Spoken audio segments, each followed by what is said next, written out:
सो hey everyone, आप लोग का बहुत बहुत स्वागत है आपके अपने यूट्यूब चैनल स्टडी पॉइंट रहा में। तो गाइज आप लोग के लिए मैं लेकर आई हूँ यूपी होमगार्ड नई भर्ती 2025 के जीके जीएस के प्रीवियस ईयर क्वेश्चन लेकर आई हूँ, जो आप सभी स्टूडेंट के लिए बहुत ज़्यादा इंपॉर्टेंट होने वाला है। और आप सभी स्टूडेंट से ये रिक्वेस्ट है कि सेशन को एंड तक देखें। यहाँ पे मैं कल भी आपको बताई थी कि आपका जो है 100 नंबर का ये जो है क्वेश्चन होने वाला है। ठीक है, 100 नंबर का आपका ये एग्जाम होगा, 100 मार्क्स का। ठीक है, और एक क्वेश्चन जो है वो कितना नंबर का होगा, एक क्वेश्चन जो है आपके 1 मार्क्स का होगा। ये मैं कल भी बताई थी, बट आज भी मैं क्लियर कर देती हूँ। ठीक है, और ये 100 नंबर का जो होगा ये आपका सामान्य ज्ञान हो गया, सामान्य अध्ययन। ठीक है, सामान्य अध्ययन से रहेगा आपका जो है 100 नंबर का क्वेश्चन रहेगा। ठीक है, तो आप सब, और ये यहाँ पे मैं आपको एक चीज़ और बता दूं कि ये जो आपको 100 नंबर का दिया जाएगा, ये 2 घंटा इसके लिए आपको टाइम दिया जाएगा इसको सॉल्व करने के लिए। ठीक है, तो यहाँ पे जो है बहुत इंपॉर्टेंट सेशन होने वाला है, तो प्लीज़ वीडियो को एंड तक ज़रूर देखिएगा। सेशन पसंद आएगा तो प्लीज़ चैनल को जरूर सब्सक्राइब कर लीजिएगा एंड बेल आइकन पे ज़रूर क्लिक कर लीजिएगा। तो चलिए हम अपने पहले क्वेश्चन की तरफ बढ़ते हैं। तो आज का हमारा पहला प्रश्न है, क्वेश्चन नंबर 1 है। क्वेश्चन नंबर 1 हमसे कह रहा है कि मूंग उत्पादन में भारत का सबसे अग्रगणी राज्य कौन सा है। तो गाइज मैं आपको एक चीज बता दूं कि जो यूपी से रिलेटेड क्वेश्चन है, यूपी से रिलेटेड क्वेश्चन है, तो आप कल वाला सेशन देखेंगे, वहां पे आपको यूपी से रिलेटेड क्वेश्चन मिलेगा। आज वाले सेशन में मेरा करेंट अफेयर मैंने रखा है इसको। ठीक है, तो यहाँ पे जो है ना, तो मैं इसी तरीके से आपको मिक्स करके सारी चीजों को क्लियर करूंगी और एक एक चीज को पढ़ाऊंगी। तो अगर आप यूपी से देखना चाहते हैं, यहाँ पे जो है आप मेरा कल वाला सेशन भी जाकर देख सकते हैं। ठीक है, उसमें आपको बहुत सारी चीज़ें क्लियर आउट होंगी। तो यहाँ पे पहला क्वेश्चन ये बोल रहा है कि मूंग उत्पादन में भारत का सबसे अग्रगणी राज्य कौन सा है, which is the leading state in India for moong production. तो राजस्थान है, तेलंगाना है, मध्य प्रदेश है या फिर कर्नाटक है। तो इसका जो करेक्ट आंसर हो जाएगा वो हो जाएगा ऑप्शन आपका एक करेक्ट आंसर हो जाएगा। मूंग उत्पादन में सबसे अग्रगणी राज्य राजस्थान है। इसके बाद अगर मैं बात करूँ तो याद रखिएगा कि मूंग उत्पादन में तो अग्रगणी राज्य है। मूंग उत्पादन में इसका जो है 3.2% की जो है वृद्धि हुआ है राजस्थान में। तो कितने परसेंट की वृद्धि दर्ज हुई है, तो याद रखिएगा मूंग उत्पादन में जो है 3.2% की वृद्धि दर्ज हुई है।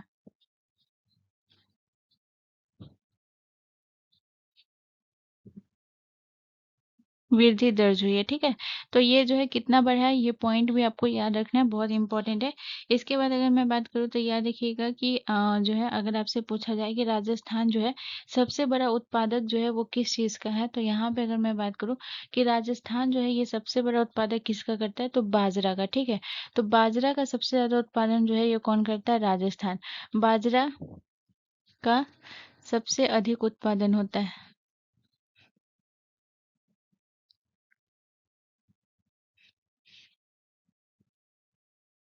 उत्पादन होता है। ठीक है, इसके अलावा अगर मैं बात करूँ कि और राजस्थान जो है किस-किस चीज़ का उत्पादन करता है, तो जैसे सरसों, सरसों का उत्पादन होता है। इसके बाद जो है ज्वार हो गया। ठीक है, ज्वार,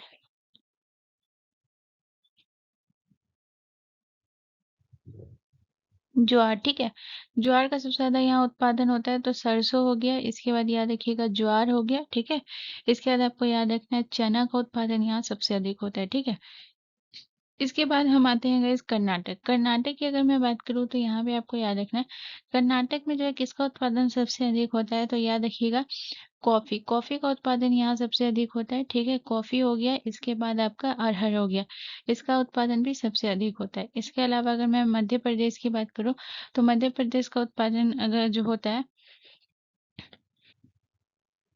तो मध्य प्रदेश में आपको याद रखना है मक्का का उत्पादन में जो है ये अग्रगणी राज्य है। ठीक है, मक्का के उत्पादन में। इसके बाद याद रखिएगा सोयाबीन के उत्पादन में जो है ये अग्रगणी राज्य है। ठीक है, सोयाबीन का उत्पादन। इसके बाद याद रखिएगा उड़द के उत्पादन में सबसे अग्रगणी राज्य है। ठीक है, मूंग के उत्पादन में है ना, मध्य प्रदेश जो है दूसरे स्थान पे आता है। ठीक है, इसके बाद अगर मैं बात करूँ तो यहाँ पे हम बात करेंगे कि और जो है जो जितने भी फसल से रिलेटेड क्वेश्चन है वहाँ पे हम एक एक चीज को देखेंगे। जैसे अगर मैं बात करूँ तो सबसे ज़्यादा जो है कपास का उत्पादन कहाँ होता है। ठीक है, तो यहाँ पे हम बात करेंगे कपास के बारे में।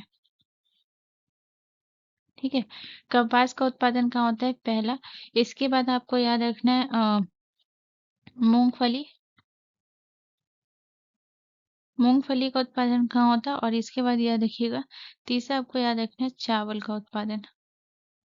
ठीक है। तो कपास के उत्पादन की अगर मैं बात करूँ तो याद रखिएगा गुजरात हो गया। गुजरात जो है सबसे अग्रगण्य राज्य है, तो गुजरात। इसके बाद आपको याद रखना है महाराष्ट्र। महाराष्ट्र, ठीक है। मूंगफली के उत्पादन में सबसे अधिक जो सबसे अग्रगण्य राज्य है वो गुजरात ही आता है, ठीक है, मूंगफली के उत्पादन में। इसके बाद दूसरे नंबर पे आपका आता है आंध्र प्रदेश। आंध्र प्रदेश दूसरे नंबर पे आता है। इसके बाद अगर मैं बात करूँ चावल के उत्पादन में जो है सबसे अग्रगण्य राज्य जो है ये आपका पश्चिम बंगाल है। अच्छा, पश्चिम बंगाल में जो है एक साल में जो है कितने किस्म की होती है? 3 किस्म की चावल होती है, ये भी आपको याद रखना है, ठीक है?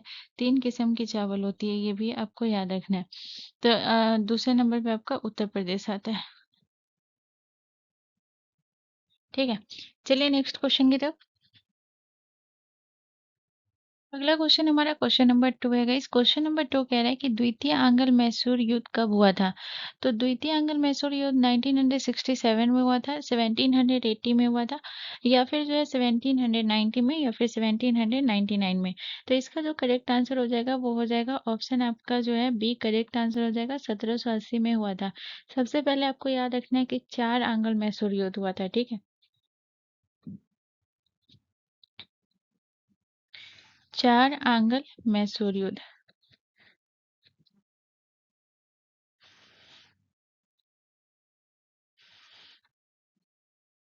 ठीक है। 4 अंगल मैसूर युद्ध हुए थे, तो कौन-कौन सा हुआ था इन सभी को एक-एक करके देखेंगे। सबसे पहले हम प्रथम के बारे में बात करेंगे, ठीक है। प्रथम आंगल मैसूर युद्ध है, ठीक है। प्रथम आंगल मैसूर युद्ध हुआ था 1967 में, प्रथम आंगल मैसूर युद्ध हुआ था। और ये कौन सी इस संधि के साथ ये समाप्त हुआ था? तो एक संधि हुआ था जो कि उस संधि का नाम क्या है? मद्रास की संधि। मद्रास की संधि। तो मद्रास की संधि के साथ जो है ये युद्ध समाप्त हो गया था। और ये मद्रास की संधि हुई कब थी? तो 1769 में मद्रास की संधि हुई थी, ठीक है। प्रथम आंग्ल मैसूर युद्ध हुआ था, ये किसके किसके बीच हुआ था? तो याद रखिएगा ये हैदर अली के बीच हुआ था, और जो है अंग्रेज निजाम और मराठा। हैदर अली, अंग्रेज यानी ब्रिटिश और निजाम एक साथ थे, ठीक है, और मराठा, ठीक है। इसके बाद अब हम बात करेंगे, ये तो प्रथम था, इसके बाद हम बात करेंगे द्वितीय, द्वितीय आंग्ल मैसूर युद्ध के बारे में, ठीक है। तो द्वितीय आंग्ल मैसूर युद्ध कब हुआ था? 1780 में हुआ था, जो कि आपसे प्रश्न में पूछा गया है। इसमें अगर मैं बात करूँ तो कौन सी संधि हुई थी? तो इसमें याद रखिएगा किस कौन सी संधि हुई थी? मंगलौर की संधि हुई थी, ठीक है। ये जो है कौन सी मंगलौर, मंगलौर की संधि के साथ ये युद्ध समाप्त हुआ था। और ये मंगलौर की संधि हुई कब थी? तो ये हुआ था 1784, 1784 में, ठीक है। ये जो हुआ था ये किसके बीच हुआ था? तो ये हुआ था आपके टीपू सुल्तान,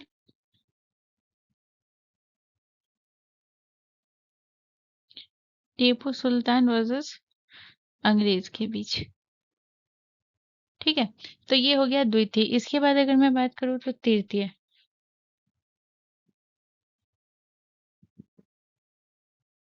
ठीक है। तो तृतीय जो हुआ था ये कब हुआ था? तो याद रखिएगा ये हुआ था ये 1790 में ये हुआ था। और कौन सी संधि हुई थी गाइस? तो याद रखिएगा सबसे इम्पोर्टेंट है श्रीरंगपट्टनम की संधि,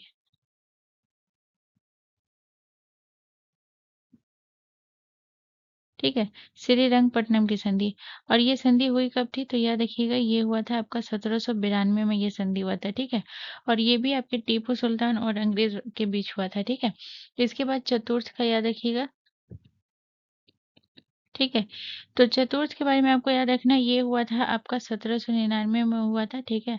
और इसमें जो है टीपू सुल्तान की मृत्यु हो गई थी,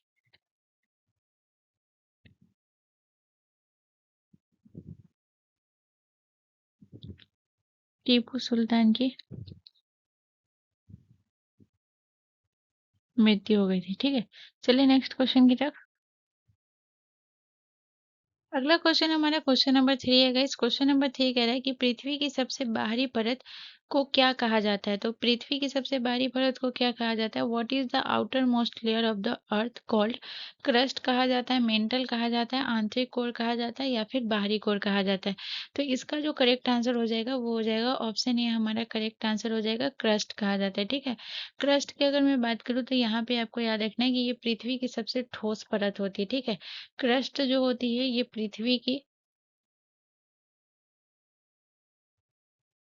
पृथ्वी की सबसे ठोस परत होती है।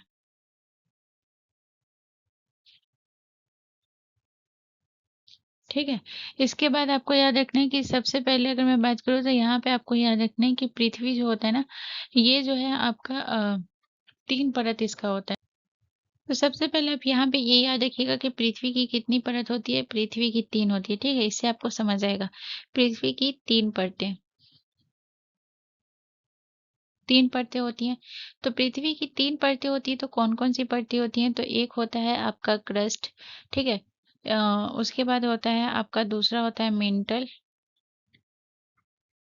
और तीसरा जो होता है ये होता है कोर। और कोर में भी 2 प्रकार का होता है। कोर एक आंतरिक कोर होता है और एक बाहरी कोर होता है।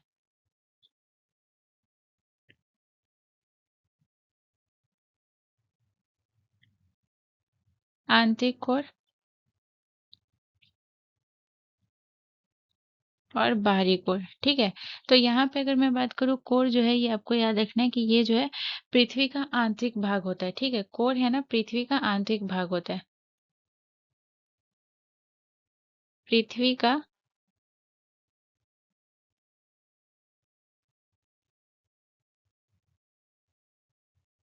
पृथ्वी का आंतरिक भाग होता है।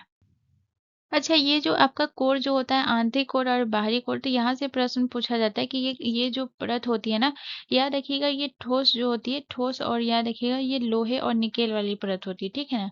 और ये जो है आपका तरल लोहे और निकेल वाली परत होती है। तो ये जो है ना इसमें आपको डिफरेंस याद रखना है, ठीक है? आंतरिक कोर और बाहरी कोर में। तो आंतरिक कोर में आपको क्या याद रखना है? आंतरिक कोर में आपको याद रखना है कि ये जो है ठोस ठोस लोहे और निकेल वाली परत,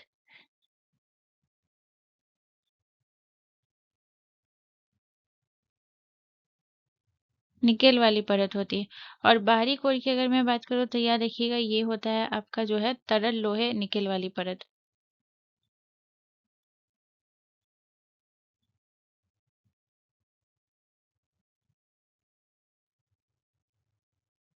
लोहे निकेल वाली परत।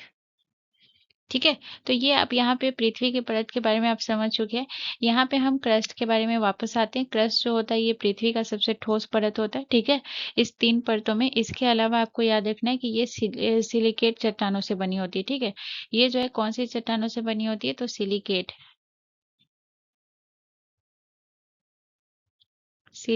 चट्टानों सिलिकेट चट्टानों से बनी होती है।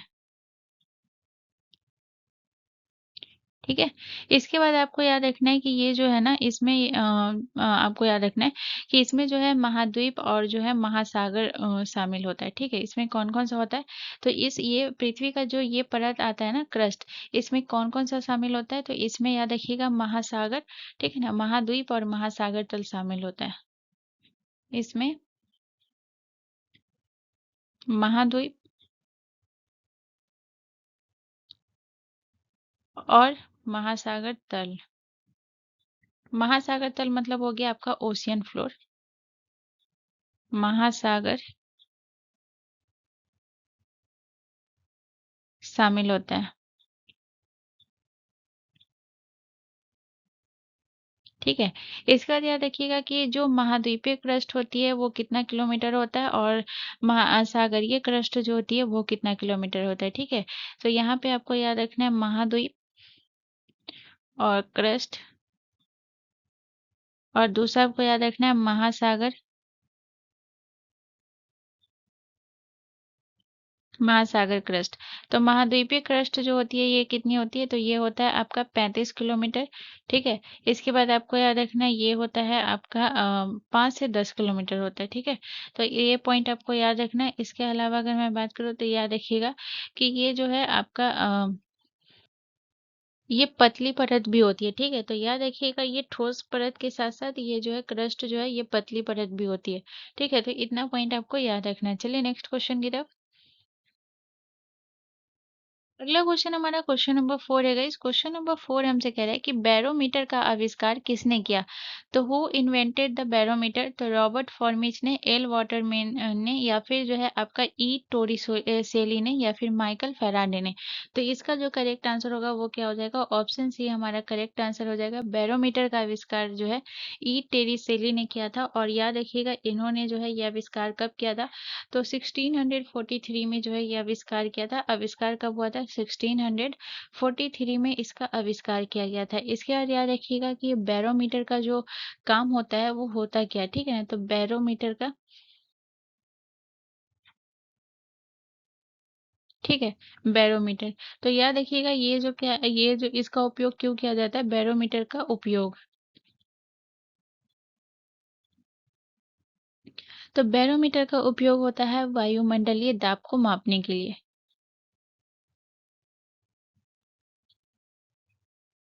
वायुमंडलीय दाब को मापने के लिए,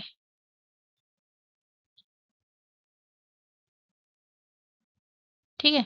इसके बाद अगर मैं बात करूँ तो यहाँ पे आपको याद रखना है कि माइकल फैराडे के बारे में। तो माइकल फैराडे के बारे में बहुत इंपॉर्टेंट पॉइंट है। इन सभी पॉइंट को एक-एक करके देखेंगे। सबसे पहला पॉइंट आपको माइकल फैराडे के बारे में याद रखना है कि ये जो है आपके जो है विद्युत चुम्बकीय प्रेरण की जो है खोज की थी। और इन्होंने कब की थी? तो याद रखिएगा 1831 में की थी, ठीक है। तो पहला पॉइंट ये याद रखिएगा कि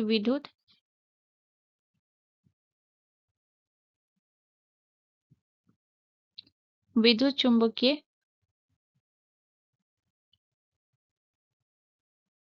प्रेरण की खोज किए थे। और कब? तो 1831 में, ठीक है। इसके बाद याद रखिएगा कि इन्होंने जो है फैराडे का नियम भी दिया था, ठीक है। इन्होंने किसका नियम दिया था? याद रखिएगा फैराडे का नियम दिया था,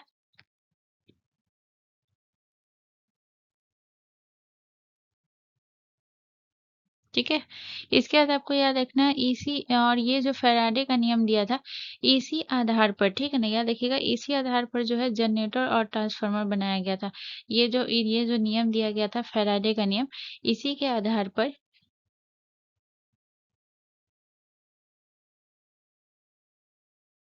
इसी के आधार पर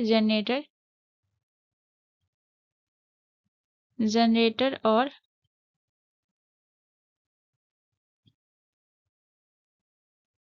ट्रांसफार्मर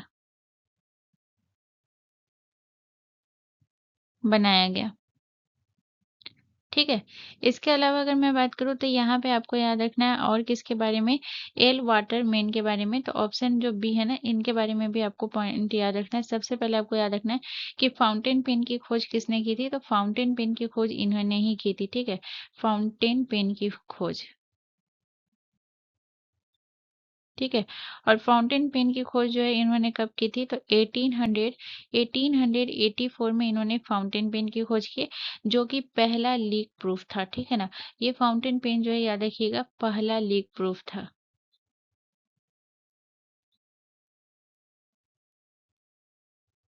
ठीक है। इसके बाद याद रखिएगा पहला लीक प्रूफ फाउंटेन पेन था,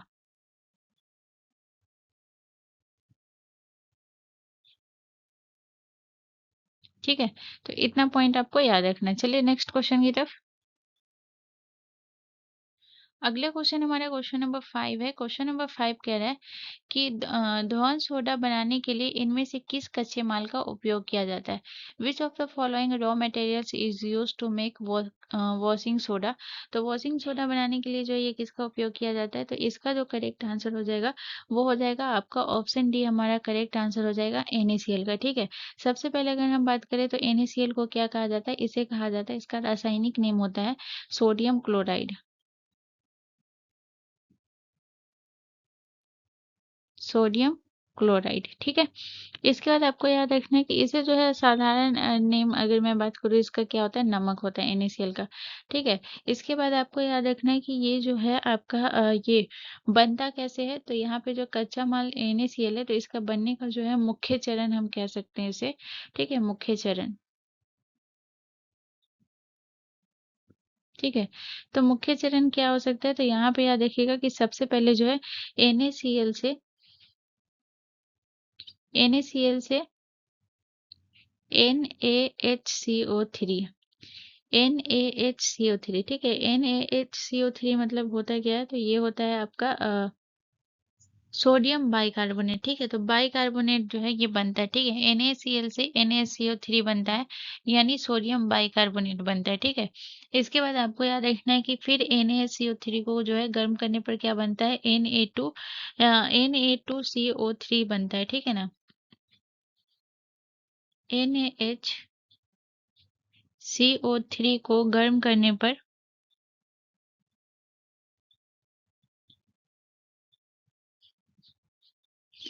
Na2CO3 बनता है। तो Na2CO3 आपका क्या हो जाता है, Na2CO3 होता है आपका सोडियम कार्बोनेट, ठीक है। Na2CO3 आपका क्या हो जाता है, सोडियम कार्बोनेट। ये मैं लिख देती हूँ, ठीक है ना, सोडियम कार्बोनेट, ठीक है। इसके बाद जो है ये बनता है। इसके बाद जो है फिर आगे का चरण क्या होता है, फिर उसके बाद होता है, फिर इसे क्या होता है, पानी में घोलकर क्रिस्टलाइज किया जाता है और फिर इससे बनता है वॉशिंग सोडा, ठीक है ना। तो ये आप नोट कर लीजिएगा। इसके बाद अगर मैं बात करूँ तो आपका जो है अगला फॉर्मूला कौन सा है, तो यहाँ पे आप देखेंगे NaOH, ठीक है। NaOH जो है इसको क्या कहते हैं, इसे हम कहते हैं sodium hydroxide, sodium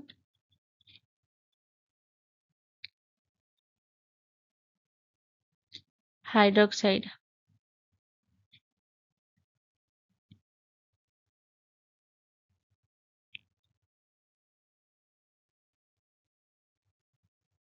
sodium hydroxide कहा जाता है। और इसे जो है, इसे सामान्य लैंग्वेज में से क्या कहते हैं, इसे हम सामान्य लैंग्वेज में इसे हम कहते हैं कास्टिक सोडा, ठीक है। इसके बाद अगर मैं बात करूँ MgCO3, तो MgCO3 का रासायनिक नाम क्या होता है, ये होता है आपका मैग्नीशियम कार्बोनेट, ठीक है।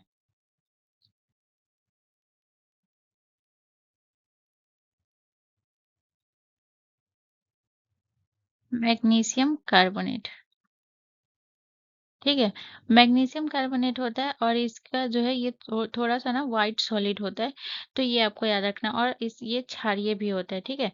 इसके बाद अगर मैं बात करूँ तो यहाँ पे आपका जो है NaHCO3, तो NaHCO3 का मैं आपको बता चुकी हूँ, ये क्या होता है, सोडियम बाइकार्बोनेट, सोडियम बाइकार्बोनेट,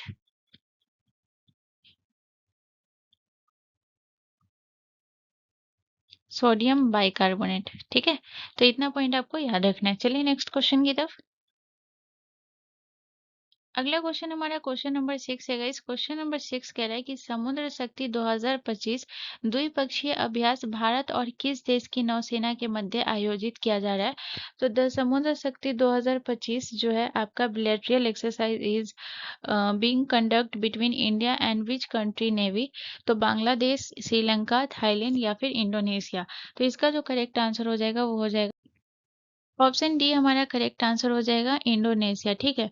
यहाँ पे जो है अगर मैं बात करूँ तो मुख्य बिंदु इसका बहुत इंपॉर्टेंट है। इसका मुख्य बिंदु कौन कौन सा है, ठीक है। तो मुख्य बिंदु इस पे तीन चीजों पे जो है ये आपका ये है। तो पहला आपका कौन सा हो गया, मैरीटाइम सिक्योरिटी,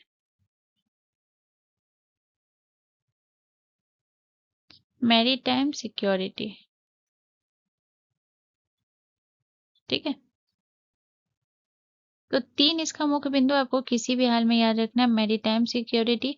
इसके बाद दूसरा आपका हो गया anti submarine warfare, warfare, anti submarine warfare, ठीक है। और तीसरा जो है ये कौन सा है, तीसरा है आपका सरफेस कॉम्बैट ड्रिल्स। तो ये तीन जो है ना इसका मुख्य बिंदु है, ड्रिल्स, ठीक है। अब इसका हिंदी में भी मैं बता देती हूँ। जैसे मैरीटाइम सिक्योरिटी आपका क्या हो गया, समुद्री सुरक्षा,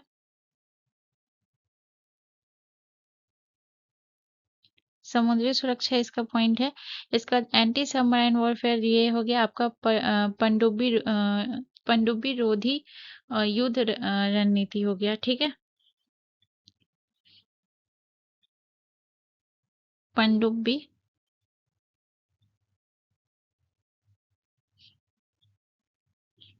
रोधी युद्ध रणनीति, ठीक है। इसके बाद सरफेस कॉम्बैट ड्रिल्स की अगर मैं बात करूँ तो सतही युद्ध अभ्यास। तो इसका जो है ना 3 मुख्य बिंदु है, ठीक है। ये जो मैं आपको लिखा दी हूँ, ठीक है। हिंदी में पूछे या फिर इंग्लिश में भी पूछ सकते हैं। चलिए नेक्स्ट क्वेश्चन की तरफ। अगला क्वेश्चन हमारा क्वेश्चन नंबर 7 है। क्वेश्चन नंबर 7 कह रहा है कि चिकित्सा का नोबेल पुरस्कार 2025 किसे दिया गया है? तो who has been awarded the Nobel prize in medicine 2025? Fred Ramsdell को, ऑप्शन बी मेरी ब्रनको को, या फिर सिमोन सकागुची को, या फिर ऑप्शन डी उपरोक्त सभी। तो इसका जो करेक्ट आंसर हो जाएगा वो हो जाएगा ऑप्शन डी, हमारा करेक्ट आंसर हो जाएगा, सभी को मिला है, ठीक है। सभी को मिला है। जैसे अगर मैं फ्रेड रैम्सडेल की बात करूँ तो इन्हें मिला है इम्यूनोलॉजी में, इम्यूनोलॉजी इम्यूनोलॉजी के में योगदान के लिए इन्हें सम्मानित किया गया है। इसके बाद मेरी ब्रेनको की अगर मैं बात करूँ तो इन्हें जो है किसके लिए मिला है? तो इन्हें मिला है आपके ये जो होगा ये सखोजकर्ता होगा, ठीक है ना। साथी थे इनके खोजकर्ता में। और इसके बाद जो है इनकी अगर मैं बात करूँ तो याद रखिएगा ये आपके जो है टी रेगुलेटरी सेल्स पर जो है इन्होंने शोध के लिए जो है इन्हें मिला था, ठीक है। टी रेगुलेटरी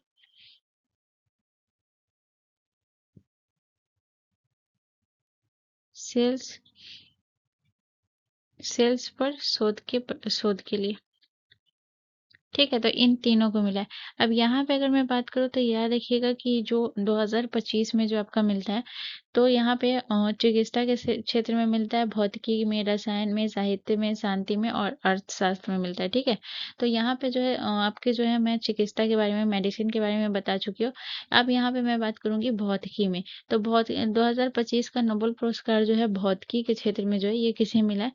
तो याद रखिएगा भौतिकी के क्षेत्र में भी मिला है आपके जॉन क्लर्क को।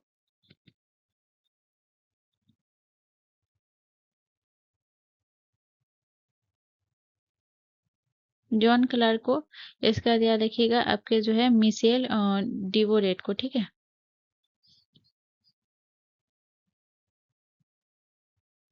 मिशेल डिवोरेस्ट को, ठीक है। इसके बाद अगर मैं बात करूँ तो भौतिकी के क्षेत्र का हो गया, ठीक है। भौतिकी के क्षेत्र का हो गया। इसके बाद आपको याद रखना है रसायन के क्षेत्र में।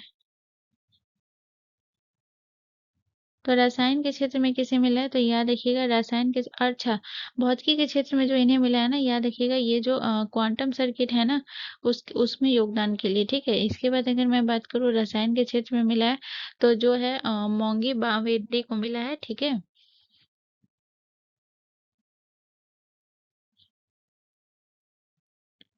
मौगी बावेंदी, ठीक है। और इसके बाद लुई ब्रूस को, ठीक है।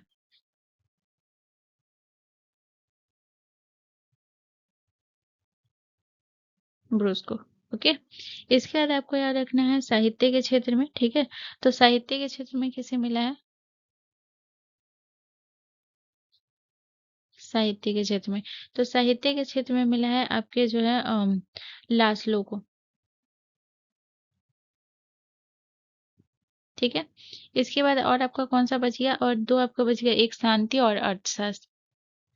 तो यहाँ पे लिख देती हूँ शांति और अर्थशास्त्र, ठीक है। तो शांति के क्षेत्र में किसे मिला है? तो शांति के क्षेत्र में मिला है मारिया कोरिना को, ठीक है।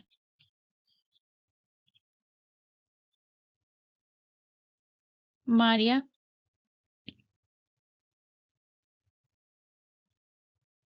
कोरिना को, ठीक है। और सुसान एथी को,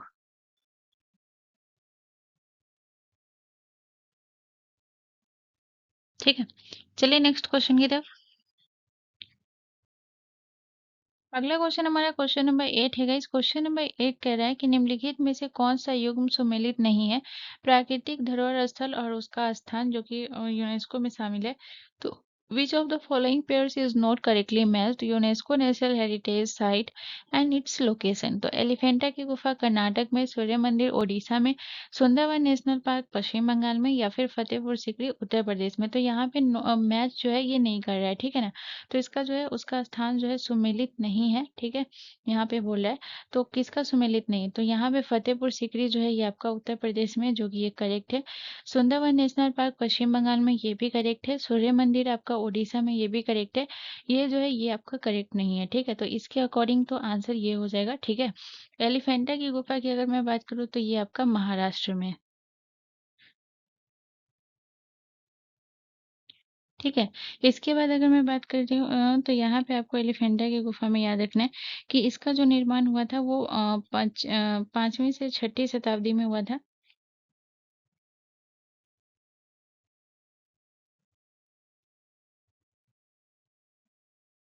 5वीं से 6ठी शताब्दी में,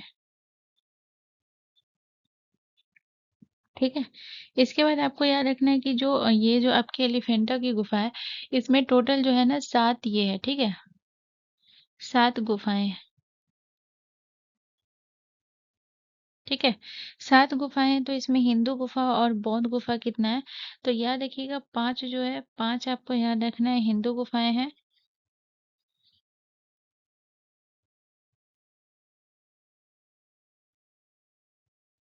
ठीक है? 5 हिंदू गुफाएँ हैं और 2 जो है ना ये बौद्ध गुफाएँ हैं,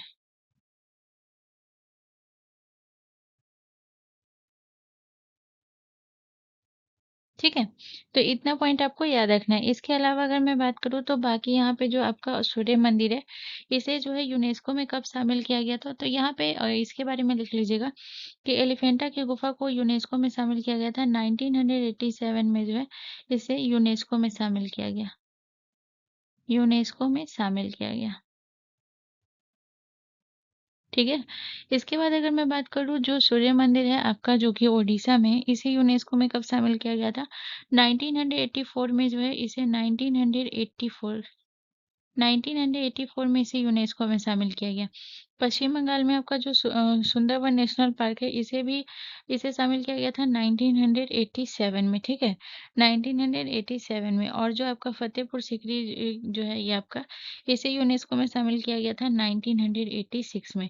तो इतना पॉइंट आपको याद रखना है। बाकी यहाँ पे अगर मैं बात करूँ तो ये सारा आपका जो है सांस्कृतिक है, सिवाय सुंदरवन जो है ना ये आपका प्राकृतिक है, ठीक है? चलिए नेक्स्ट क्वेश्चन की तरफ। अगला क्वेश्चन हमारा क्वेश्चन नंबर 9 है गाइस। क्वेश्चन नंबर 9 कह रहा है कि भारत के उपराष्ट्रपति का चुनाव कौन करता है? तो who elects the vice president of India? संसद के दोनों सदनों के सदस्यगण या फिर राज्यसभा के सदस्यगण, लोकसभा के सदस्यगण या फिर राज्य विधानसभा के सदस्यगण?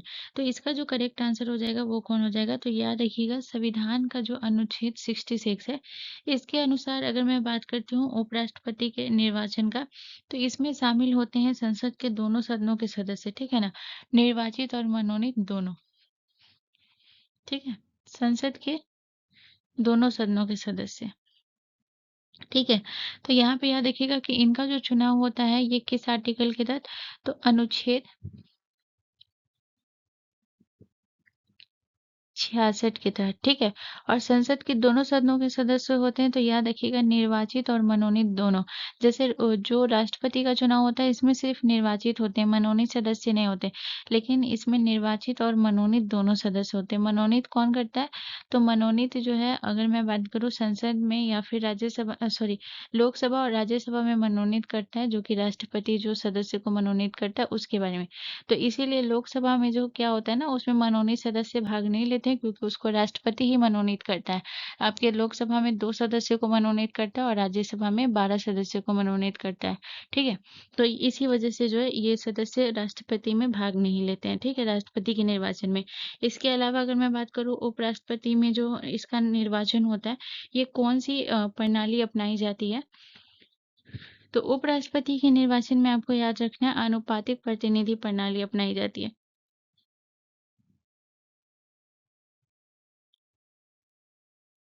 आनुपातिक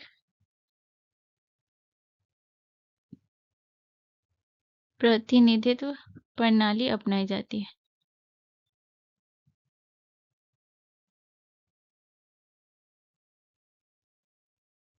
प्रणाली अपनाई जाती है, ठीक है?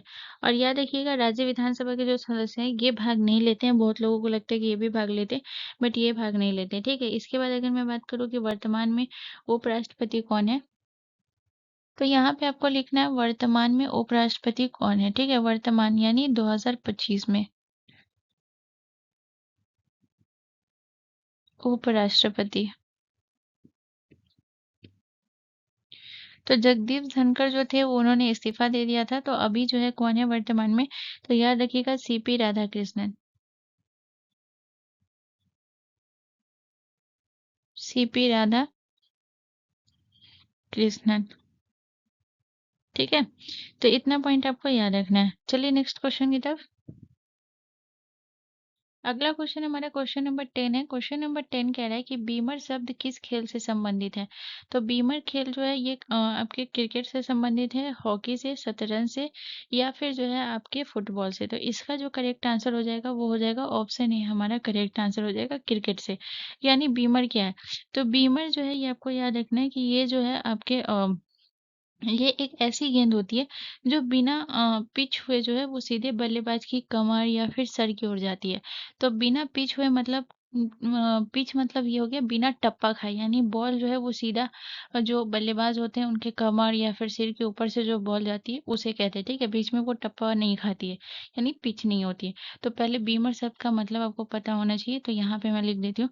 याद रखिएगा ऐसी गेंद,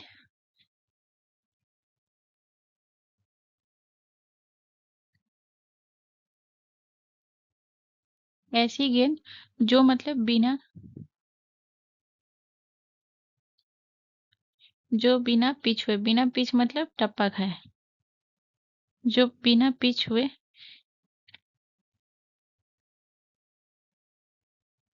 सीधे बल्लेबाज, बल्लेबाज के कमर,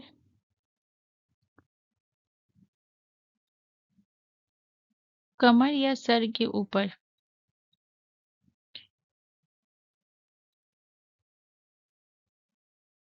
कमर या सर के ऊपर की ओर जाती है, तो उसे हम बीमर शब्द कहते हैं, ठीक है? और याद रखिएगा ये जो बीमर शब्द होती है ना, इसे अंपायर जो है इसे नो बॉल घोषित करता है, ठीक है? ये जो बॉल होती है ना, याद रखिएगा इसे अंपायर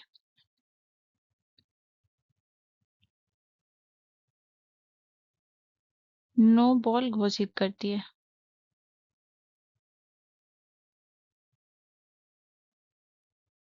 ठीक है? इसके बाद आपको याद रखना है कि यहाँ पे अगर मैं बात करूँ तो थोड़ा-सा हम क्रिकेट के बारे में बात करेंगे। तो याद रखिएगा कि क्रिकेट में जो है टोटल कितने खिलाड़ी होते हैं? तो याद रखिएगा प्रत्येक टीम में जो है, प्रत्येक टीम में 11 खिलाड़ी होते हैं, ठीक है? क्रिकेट के प्रत्येक टीम में कितने खिलाड़ी होते हैं? प्रत्येक टीम में 11 खिलाड़ी होते हैं।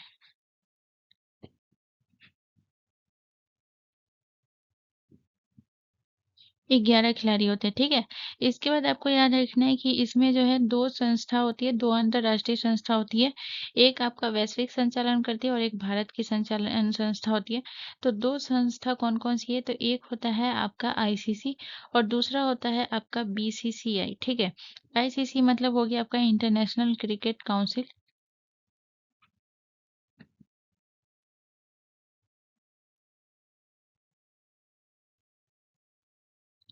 International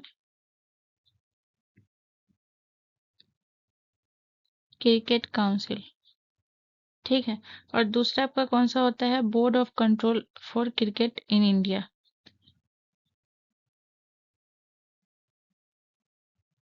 board of control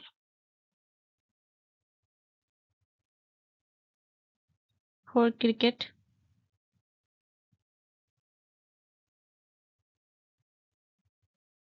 cricket in India, ठीक है?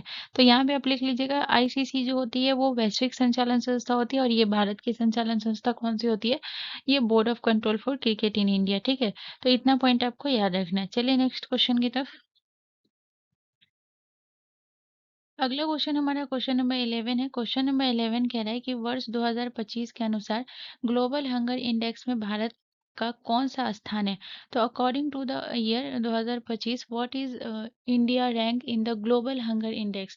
100वां स्थान है, 110वां स्थान है, 105वां स्थान है या फिर 115वां स्थान है? तो इसका जो करेक्ट आंसर हो जाएगा ग्लोबल हंगर इंडेक्स में 102वां स्थान है, जो कि यहाँ पे ऑप्शन में दिया ही नहीं हुआ है। ठीक है, तो यहाँ पे जो है ये कोई भी ऑप्शन नहीं हो जाएगा। इसी को कर देती हूँ, ठीक है ना। यहाँ पे जो है कोई भी नहीं है, ठीक है, ये चारों रॉन्ग है। ठीक है, ऑप्शन में नहीं, 102वां स्थान होगा। ठीक है, ये जो है ना ये सही है। यहाँ पे अगर मैं बात करूँ तो याद रखिएगा कि ग्लोबल हंगर इंडेक्स में जो है भारत जो है 102वें स्थान पे है। तो यहाँ पे जो है कुल कितने देशों में, तो याद रखिएगा 123 देशों में, 123 देशों में जो है भारत का स्थान 102 आया है। इसके बाद अगर मैं बात करूँ तो यहाँ पे आपको याद रखना है आपका जो हो गया ग्लोबल पीस इंडेक्स में जो है भारत का कौन सा स्थान है? तो ये है आपका 116।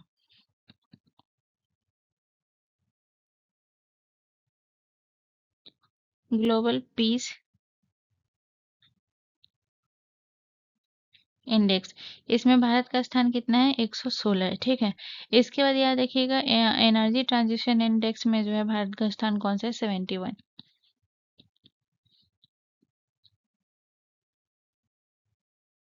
एनर्जी ट्रांजिशन,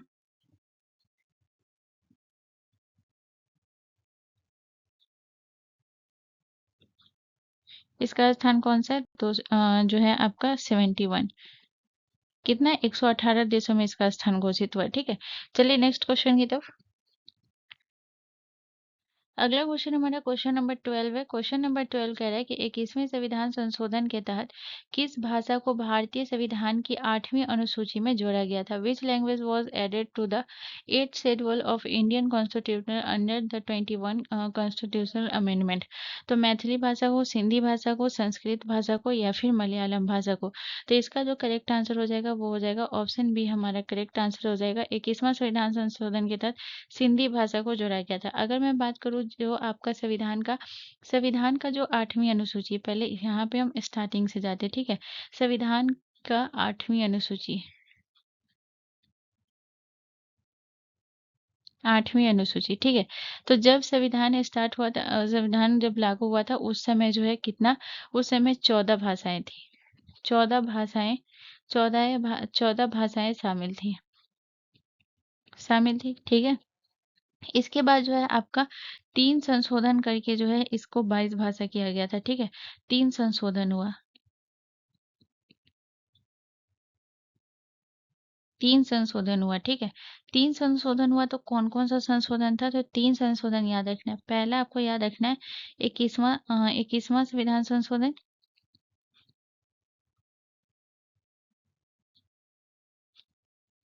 21वां संविधान संशोधन, ठीक है। इसके बाद दूसरा आपको याद रखना, मैं सीधे लिख दे रही हूँ, ठीक है ना। दूसरा आपको 71वां संविधान संशोधन और तीसरा आपको याद रखना है आपका 92वें संविधान संशोधन, 92वां संविधान संशोधन। तो 21वां संविधान संशोधन जो हुआ था इसमें जो है सिंधी भाषा को जोड़ा गया था, ठीक है। कौन सी भाषा को? सिंधी भाषा को, सिंधी भाषा को जोड़ा गया। और हाँ, एक चीज़ और याद रखिएगा, 21वां संविधान संशोधन कब हुआ था? तो 1967 में 21वां संविधान संशोधन हुआ था। 71वां संविधान संशोधन जो हुआ था, ये आपका 1992 में 71वां संविधान संशोधन हुआ था। और इसके बाद अगर मैं बात करूँ तो आपका जो है 92वां संविधान संशोधन 2003 में हुआ था, ठीक है। तो यहाँ से अब हम बात करेंगे तो इसमें सिंधी भाषा को जोड़ा गया था। इसके बाद जो 71वां संविधान संशोधन हुआ था इसमें कौन सी भाषा को जोड़ा गया था? तो इसमें कोंकणी, मणिपुरी और नेपाली 3 भाषा को जोड़ा गया। कोंकणी प्लस मणिपुरी और प्लस नेपाली, ठीक है। तो सिंधी को जोड़ा गया तो 15 भाषा हो गई, कोंकणी 16, मणिपुरी 17 और नेपाली 18।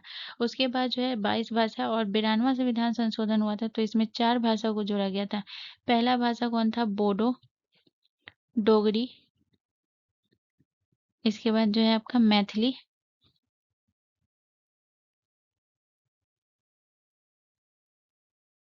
मैथिली और प्लस संथाली, इसमें 4 भाषा को जोड़ा गया था। ठीक है, तो आप तो वर्तमान में कितनी भाषाएं टोटल, तो वर्तमान में जो है ना, वर्तमान में 22 भाषाएं हैं। ठीक है, तो इस पॉइंट को भी अब याद रखिएगा। ठीक है, जिसमें ये 3 संशोधन आपको याद रखना है। चलिए नेक्स्ट क्वेश्चन की तरफ। अगला क्वेश्चन हमारा क्वेश्चन नंबर 13 है गाइस। क्वेश्चन नंबर 13 हमसे कह रहा है कि विश्व खाद्य दिवस 2025 निम्नलिखित में से किस तारीख को मनाया जाता है। तो विश्व खाद्य दिवस जो है ये आपका जो है 18 अक्टूबर को, 16 अक्टूबर को, 13 अक्टूबर को या फिर 19 अक्टूबर को। तो इसका जो करेक्ट आंसर हो जाएगा वो हो जाएगा ऑप्शन बी, हमारा करेक्ट आंसर हो जाएगा 16 अक्टूबर को मनाया जाता है। यहाँ पे अगर मैं बात करूँ तो याद रखिएगा खाद्य और कृषि संगठन की स्थापना के याद में इसे मनाया जाता है। ठीक है, तो याद रखिएगा ये जो विश्व खाद्य दिवस जो मनाया जाता है, याद रखिएगा खाद्य और कृषि संगठन की स्थापना की याद में।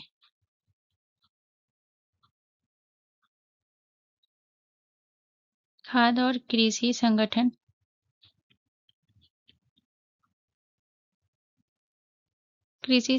की स्थापना की याद में, स्थापना की याद में मनाया जाता है। ठीक है, मनाया जाता है। अगर मैं बात करूं यहाँ पे कि इसका जो स्थापना हुआ था खाद्य और कृषि संगठन का, इसका स्थापना कब हुआ था, तो पहले डेट तो आपको 16 अक्टूबर याद रखना है। ठीक है, 16 अक्टूबर 1945। ठीक है, इसके बाद याद रखिएगा कि 2025 की थीम क्या थी। ठीक है, तो ये आपको याद रखना है, 2025 की थीम थी स्मार्ट फूड स्मार्ट प्लानेट।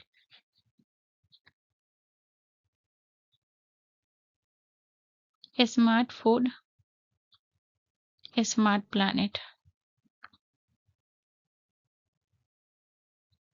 ठीक है, इसके बाद अगर मैं बात करूँ तो यहाँ पे आपको याद रखना है कि इसका उद्देश्य क्या है। इसका जो उद्देश्य होता है वो भूख और जो कुपोषण है ना उसके खिलाफ जो है जागरूकता फैलाना, ये इसका उद्देश्य होता है। ठीक है, चलिए नेक्स्ट क्वेश्चन की तरफ। अगला क्वेश्चन हमारा क्वेश्चन नंबर 14 है गाइस। क्वेश्चन नंबर 14 कह रहा है कि किस वैज्ञानिक ने परमाणु मॉडल में इलेक्ट्रॉन को विशेष कक्षाओं में बताया।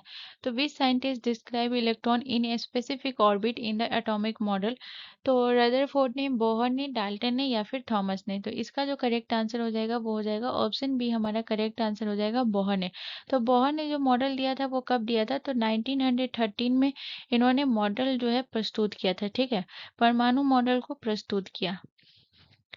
और इसमें जो है इस मॉडल में क्या कहा गया है, तो इस मॉडल में कहा गया था कि इलेक्ट्रॉन नाभिक के चारों ओर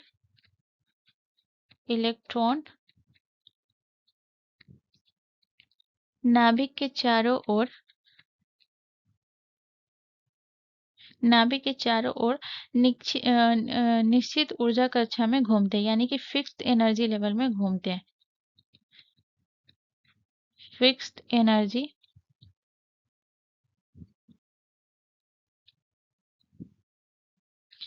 लेवल्स में घूमते हैं।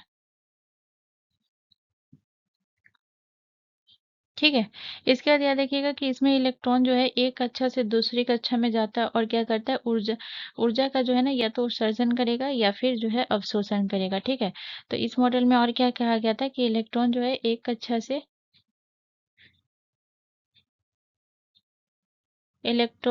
कक्षा से दूसरी कक्षा में जाता है,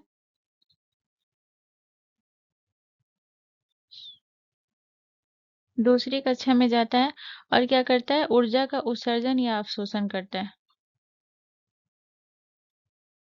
ऊर्जा का उत्सर्जन या अवशोषण करेगा, ये अवशोषण करेगा। ठीक है, तो ये पॉइंट आपको याद रखना है। ठीक है, ये इसका कहना था। इसके बाद अगर मैं बात करूं कि जो रदरफोर्ड ने जो है इन्होंने एक मॉडल दिया था, रदरफोर्ड का परमाणु मॉडल, जो कि इन्होंने 1911 में दिया था। रदरफोर्ड का परमाणु मॉडल, और ये मॉडल इन्होंने कब दिया था, 1911 में दिया था, 1911 में दिया था। ठीक है? तो ये पॉइंट आपको याद रखना है। और फिर डाल्टन ने परमाणु मॉडल दिया था 1808 में। तो डाल्टन ने भी परमाणु मॉडल दिया था। डाल्टन परमाणु मॉडल। तो ये मॉडल इन्होंने कब दिया था? 1808, 1808 में। चलिए नेक्स्ट क्वेश्चन की तरफ। अगला क्वेश्चन हमारा क्वेश्चन नंबर 15 है। क्वेश्चन नंबर 15 कह रहा है 2025 में इंटरनेशनल बिग कैट अलायंस का अध्यक्ष किसे चुना गया है? तो 2025 में इंटरनेशनल बिग कैट अलायंस का जो अध्यक्ष चुना गया वो भूपेंद्र यादव को, ऑप्शन बी हमारा करेक्ट आंसर हो जाएगा। तो भूपेंद्र यादव को अध्यक्ष चुना गया, ठीक है, अध्यक्ष चुना गया। और जो है आपकी एसपी यादव को महानिदेशक चुना गया, महानिदेशक। ठीक है। यहाँ पे अगर मैं बात करूँ तो इंटरनेशनल बिग कैट अलायंस की, सबसे पहले हम यहाँ पे IBCA international big cat alliance, ठीक है, जो कि यहाँ पे है आपका लिखा हुआ है, इसलिए मैं नहीं लिख रही हूँ। IBCA मतलब होता है इंटरनेशनल बिग कैट अलायंस, ठीक है। यहाँ पे अगर हम बात करेंगे तो इसकी स्थापना कब हुई थी? तो याद रखिएगा इसकी स्थापना 9 अप्रैल 2023 को हुई थी। और इसको याद रखिएगा प्रधानमंत्री ने जो है प्रोजेक्ट टाइगर की 50वीं जो वर्षगांठ थी ना, उस पे लॉन्च किया था।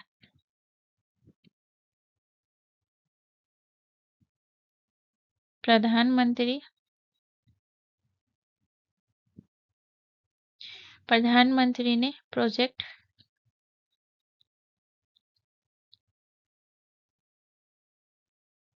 टाइगर की 50वीं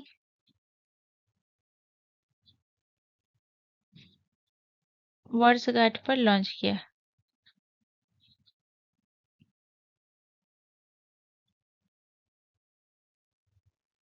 और इसकी पहली बैठक कब हुई थी? तो याद रखिएगा पहली बैठक हुई थी, ठीक है, पहली बैठक हुई थी नई दिल्ली में। देखिए यहाँ पे मैं आपको ये समझाती हूँ कि इंटरनेशनल बिग कैट जो अलायंस जो है ये क्या है। इंटरनेशनल बिग कैट मतलब से ही आप क्लियर कर सकते हैं। इंटरनेशनल बिग कैट, इसमें जो 7 बड़ी बिल्लियों की जो प्रजाति होती है ना, उसका संरक्षण करने के लिए इसकी स्थापना की गई थी, ठीक है। तो याद रखिएगा जो 7 बड़ी बिल्लियों का संरक्षण करना,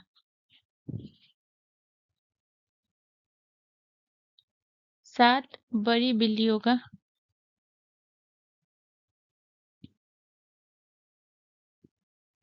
7 बड़ी बिल्लियों का संरक्षण करना। अब जैसे 7 बड़ी बिल्ली में आपका आ जाएगा बाघ, शेर, तेंदुआ, प्यूमा, जैगुआर, चीता, हिम तेंदुआ। ये सब जो है आपके 7 बड़ी बिल्ली के प्रजाति में आता है, ठीक है। इसी का संरक्षण करने के लिए इसकी स्थापना की गई थी, जो कि प्रोजेक्ट टाइगर की 50वीं वर्षगांठ पर जो है इसे लॉन्च किया गया था, ठीक है। चलिए नेक्स्ट क्वेश्चन की तरफ। अगला क्वेश्चन हमारा क्वेश्चन नंबर 16 है। क्वेश्चन नंबर 16 कह रहा है कि mRNA से जुड़े राइबोसोम के ग्रुप को क्या कहा जाता है? तो mRNA राइबोसोम से जुड़े हुए ग्रुप को कहा जाता है पॉलीसोम, ऑप्शन ए हमारा करेक्ट आंसर हो जाएगा। पॉलीसोम जो है याद रखिएगा ये प्रोकैरियोटिक और यूकैरियोटिक कोशिका में पाया जाता है। और याद रखिएगा ये जो होता है ना, ये कोशिका की बड़ी मात्रा में जो है प्रोटीन उत्पादन करने में मदद करता है। तो पॉलीसोम के बारे में 2 पॉइंट आपको किसी भी हाल में याद रखना है, जो कि बहुत इंपॉर्टेंट है, ठीक है। तो पॉलीसोम के बारे में पहला पॉइंट आपको क्या याद रखना है कि याद रखिएगा प्रोकैरियोटिक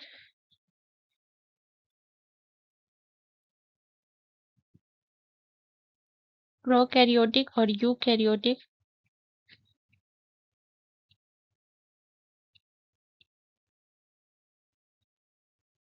प्रोकैरियोटिक और यूकैरियोटिक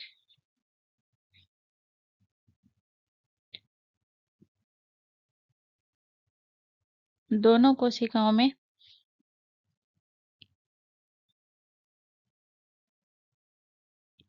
पाया जाता है, ठीक है। और याद रखिएगा ये जो है दूसरा पॉइंट आपको क्या याद रखना है, दूसरा याद रखना है कोशिका को बड़ी मात्रा में प्रोटीन उत्पादन करने में मदद करता है। कोशिका को बड़ी मात्रा में बड़ी मात्रा में प्रोटीन उत्पादन करने में मदद करता है।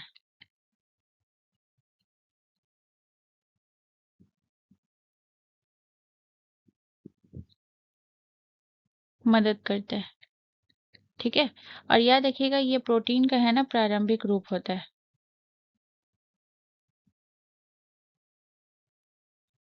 प्रोटीन का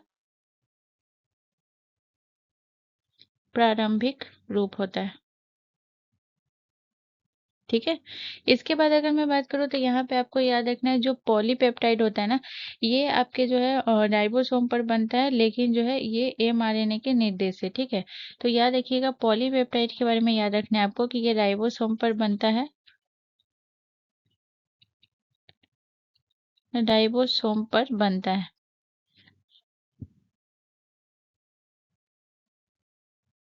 लेकिन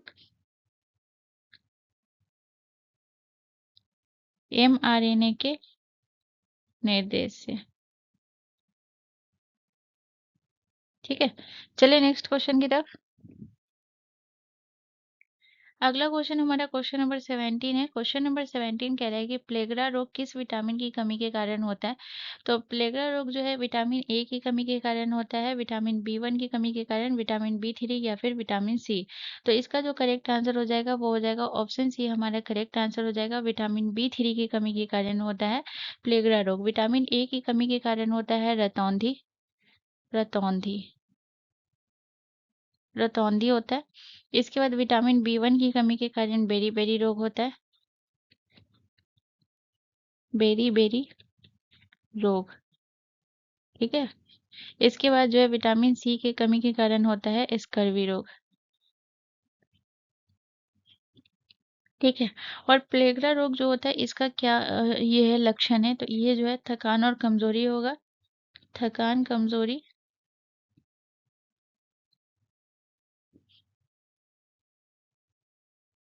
थकान और कमजोरी। दूसरा दस्त। और तीसरा आपका त्वचा पर चकत्ते आना। ठीक है। चलिए नेक्स्ट क्वेश्चन की तरफ।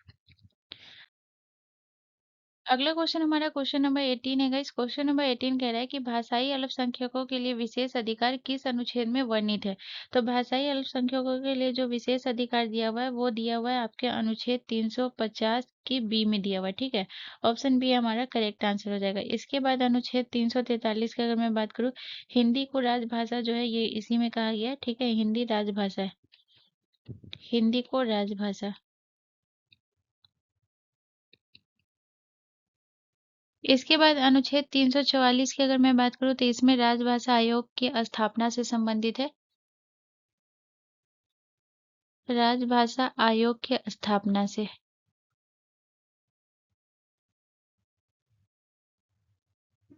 और अनुच्छेद 345 में अगर मैं बात करूँ तो याद रखिएगा ये है अपने राजभाषा चुनने, राज्यों को अपनी राजभाषा चुनने का अधिकार है।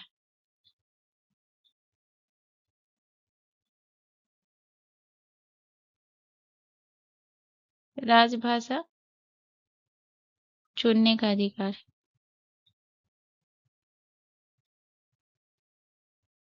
ठीक है। चलिए नेक्स्ट क्वेश्चन की तरफ। अगला क्वेश्चन हमारा क्वेश्चन नंबर 19 है गाइस। क्वेश्चन नंबर 19 कह रहा है कि राष्ट्रपति पर महाभियोग की प्रक्रिया संविधान के किस अनुच्छेद में उल्लिखित है। तो राष्ट्रपति पर महाभियोग की प्रक्रिया अनुच्छेद 61 में संबंधित है। ऑप्शन आपका सी करेक्ट आंसर हो जाएगा। ठीक है। इसके बाद जो याद रखिएगा ये आपका जो है अनुच्छेद 51 जो है ये अंतर्राष्ट्रीय शांति और सुरक्षा को बढ़ावा देने से संबंधित है। ठीक है। अनुच्छेद 51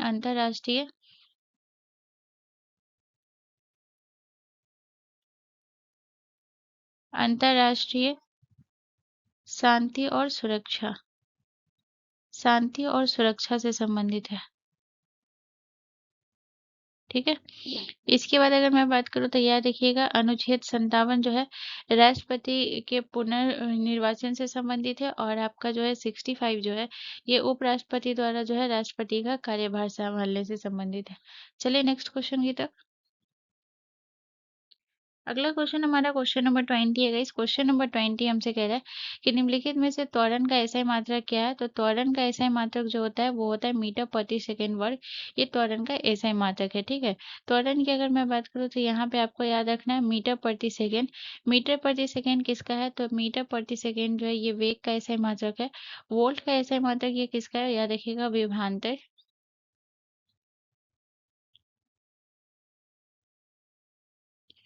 विभवांतर, ठीक है।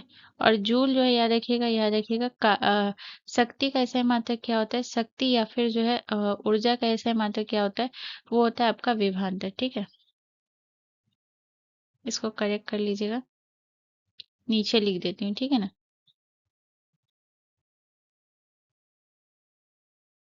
शक्ति या ऊर्जा का एसआई मात्रक, तो शक्ति या ऊर्जा का एसआई मात्रक होता है जूल, ठीक है। तो गाइज आज का सेशन यही कंप्लीट होता है। यहाँ से रिलेटेड कोई भी कंफ्यूजन, कोई भी दिक्कत है तो आप मुझसे कमेंट करके पूछ सकते हैं। अगर ये वीडियो आपके लिए थोड़ा सा इन्फॉर्मेटिव था तो प्लीज़ चैनल को जरूर सब्सक्राइब कर लें एंड बेल आइकन पे जरूर क्लिक कर लें। मिलते हैं नेक्स्ट वीडियो में। जय हिंद।